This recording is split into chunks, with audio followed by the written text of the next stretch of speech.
Fala pessoal, beleza? Eu sou o Pedro Quintão e esse aqui é o canal certo para você que gosta de política. Israel é um estado judeu criado no ano de 1948 na antiga região da Palestina, localizada no Oriente Médio. A ocupação da área foi feita de forma gradual a partir do primeiro encontro sionista, que é o movimento internacional judeu realizado no ano de 1897. Nesse encontro ficou definido que os judeus retornariam em massa para a região da Terra Santa, localizada em Jerusalém, de onde foram expulsos pelos romanos no ano de 3 depois de Cristo. Começou então a migração judia para essa área, que já estava dominada pelo Império Otomano, estimando-se que já havia cerca de 500 mil árabes vivendo no local. À medida que essa imigração dos judeus aumentava, os confrontos foram surgindo. Na Primeira Guerra Mundial, em 1914, já havia cerca de 60 mil judeus vivendo nessa região da Palestina. Palestina é o nome que foi dado para essa região no século XIX, mas nesse vídeo de hoje eu também vou explicar um pouco acerca dessa questão da nomenclatura entre Israel e Palestina. Na Segunda Guerra Mundial, o fluxo de imigrantes judeus aumentou exponencialmente, porque eles estavam fugindo das perseguições dos nazistas na Europa. Após uma tentativa frustrada da ONU em criar um Estado duplo, ou seja, árabe e judeu, Israel declarou a sua independência no dia 14 de maio de 1948. Neste ano, os judeus na Palestina já somavam 600 mil. Após a criação do Estado de Israel, os exércitos de Egito, Síria, Jordânia e Líbano atacaram, mas foram derrotados. Na Guerra dos 6 Dias, em 1967, a vitória de Israel mudaria o mapa da região. O Estado judeu derrotou novamente Egito, Jordânia e Síria e conquistou, de uma só vez, Jerusalém Oriental, as colinas de Golã e a Cisjordânia, região de maioria árabe reclamada pela autoridade palestina e pela Jordânia. Em 1973, Egito e Síria lançaram uma ofensiva contra Israel no feriado do Dia do Perdão, que é uma festa judaica denominada Yom Kippur, mas foram novamente derrotados. Desde então, essa disputa territorial transformou a região numa das mais tensas do Oriente Médio. Vale ressaltar que os árabes também consideram o território sagrado, devido ao fato de que, na Jerusalém Oriental, há a mesquita Al-Aqsa e o Domo da Rocha. Há uma disputa política em relação até mesmo à nomenclatura da região. O certo seria falar Israel ou Palestina. Bom, no Antigo Testamento, o termo Palestina, que é a tradução do termo em hebraico Philis-Het, é usado para referenciar a região costeira e a sudoeste de Israel. Portanto, nunca foi usado para referenciar toda a nação de Israel. Antes que Israel se estabelecesse na terra, o correto seria afirmar que essa região costeira e a sudoeste de Israel chamava-se Filístia, o caminho dos filisteus ou Palestina.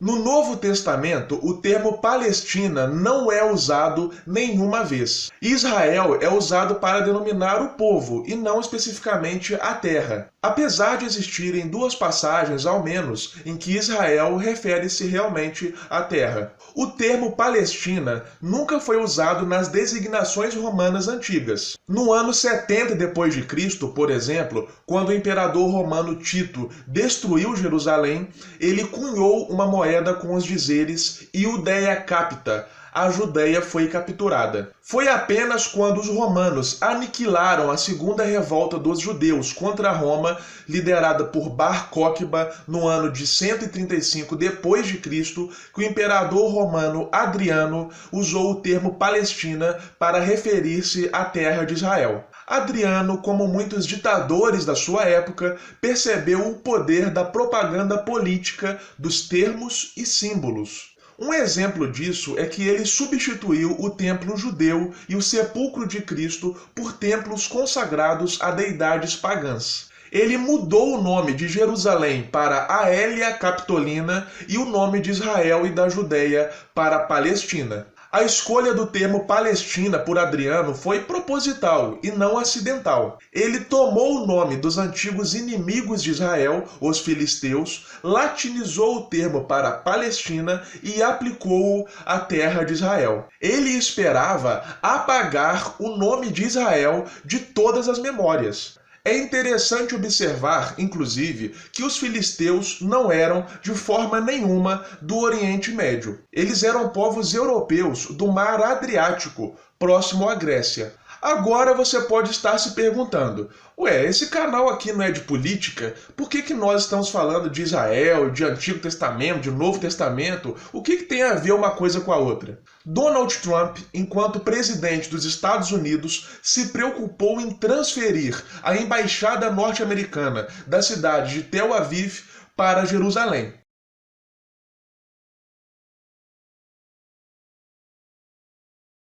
Ora, mas e daí?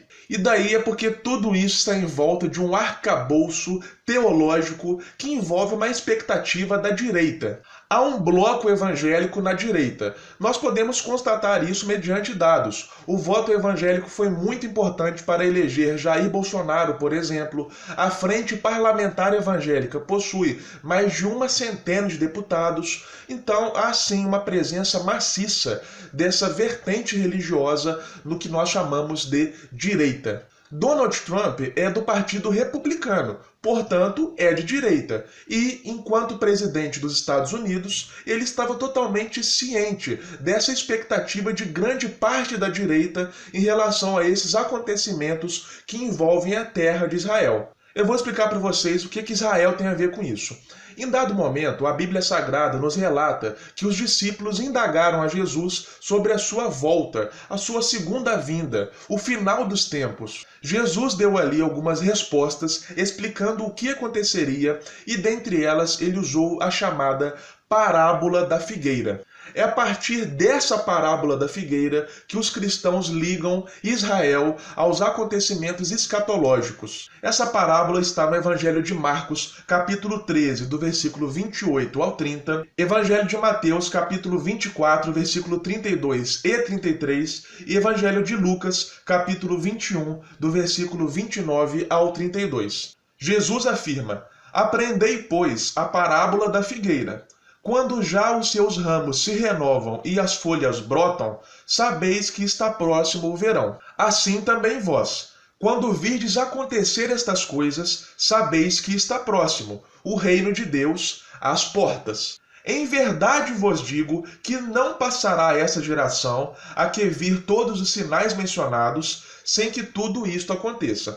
Ou seja, Jesus está falando para os discípulos, explicando para eles como que eles poderiam saber que o fim dos tempos estava próximo. Nessa parábola, Jesus usa a figueira para fazer referência à nação de Israel. Em outras palavras, Jesus estava dizendo: olhem para Israel, olhem para os acontecimentos de Israel, para saberem quando começou o fim dos tempos. E por que a figueira? Quem foi que inventou que a figueira representa Israel? Gente, não é invenção não, tá? Assim como a oliveira e a videira, a figueira é uma planta abundante em toda a Israel. Inclusive, ela é usada no Antigo Testamento como um símbolo de Israel. Por exemplo, no livro de Oséias, capítulo 9, versículo 10.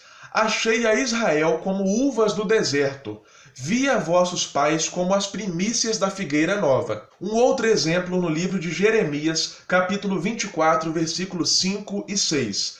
"Assim diz o Senhor, o Deus de Israel: do modo porque vejo estes bons figos, assim favorecei os exilados de Judá, que eu enviei deste lugar para a terra dos caldeus. Porei sobre eles favoravelmente os meus olhos e os farei voltar para esta terra. Edificá-los-ei e não os destruirei, e plantá-los-ei e não os arrancarei." Nesse sentido, a figueira representa a nação de Israel e o figo representa cada israelita. O figo é uma fruta muito interessante. Ele também representa a palavra de Deus. Porque o figo é ingerido por inteiro, com casca, semente e tudo, assim como a palavra de Deus deve ser consumida por inteiro, sem fazer distinção de isso serve, isso não serve. A figueira é um dos 7 produtos da terra de Israel com que Deus abençoou o seu povo. E a figueira pode ser usada tanto como símbolo de bênção, paz e prosperidade para a nação de Israel, quanto para o reino milenar de Deus. Outro ponto interessante é que a figueira pode ser tanto um símbolo de bênção quanto um símbolo de maldição. Por exemplo, no livro do profeta Ageu, capítulo 2, versículo 19, já não há semente no celeiro. Além disso, a videira, a figueira, a romeira e a oliveira não têm dado os seus frutos. Essa é uma palavra de condenação para Israel. É a mesma situação ocorrida naquele episódio de quando Jesus chegou diante daquela figueira repleta de folhas, mas viu que não havia nenhum fruto ali e lançou uma maldição sobre a figueira.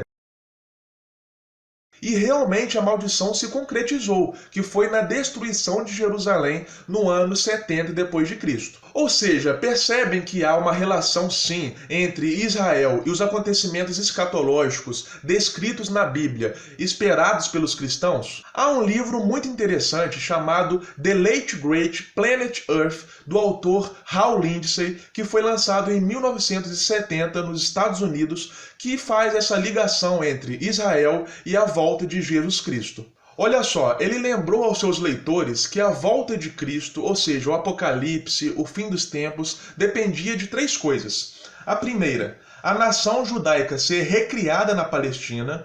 Segundo, a reconquista de Jerusalém. E terceiro ponto, a reconstrução dos templos sagrados. O Estado judeu já foi criado desde 1948 pela ONU. Jerusalém já pertence a Israel, apesar das constantes guerras. Mas aí você percebe por que Trump fez questão de colocar a embaixada dos Estados Unidos em Jerusalém. Foi para consolidar que aquela terra é de Israel. O presidente Jair Bolsonaro também tentou fazer a mesma coisa, colocar a embaixada brasileira em Jerusalém. Ele teve amplo apoio da Frente Parlamentar Evangélica, porém o projeto não foi para frente.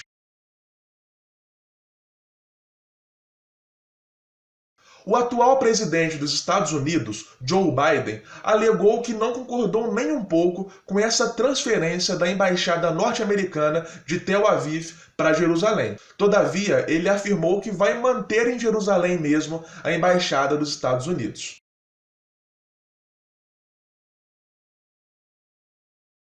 Ou seja, Israel é vista como o termômetro do mundo. Isso já até apareceu na cultura pop, como por exemplo no filme Guerra Mundial Z. Nessa película, o mundo está tomado por zumbis, que são seres humanos infectados por um vírus. E Jerusalém foi a cidade que partiu na frente de todo mundo. As autoridades construíram um muro em torno de Jerusalém para proteger a população desses zumbis. Enquanto as autoridades construíam esse muro em torno de Jerusalém, ninguém estava nem aí para esse vírus. Ou seja, demonstra que Jerusalém é realmente o termômetro do mundo. Esses são os portões da salvação de Jerusalém.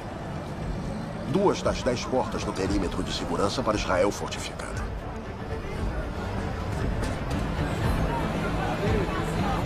Deixam pessoas entrar. Todo ser humano que salvamos é um zumbi a menos com que lutamos.